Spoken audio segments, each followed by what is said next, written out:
这个是逮捕哦，这要注意哈、这逮捕是8年来第一次，哦，对我来讲当然是遗憾了。我现在哦，任期也快到，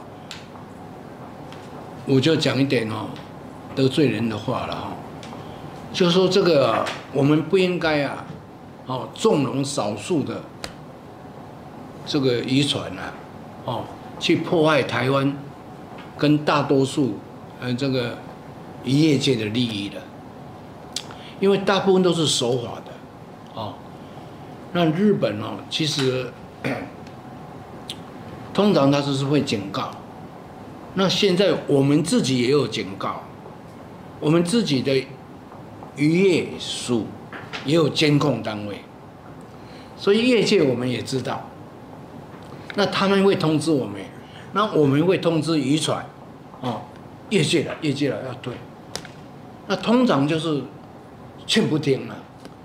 那他们觉得说你不管是你劝不听，还是说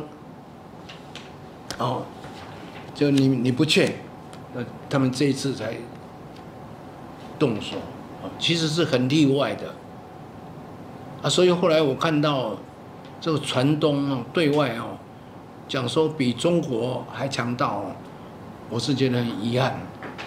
哦，谴责日本我是很遗憾，因为这个就照我们台湾自己画的界限，它也是为业界，所以我们台湾的海巡署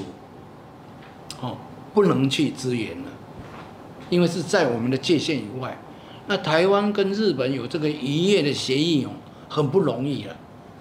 哦，虽然有些有争议的地方，但这个地方是没有争议的，它就是业界。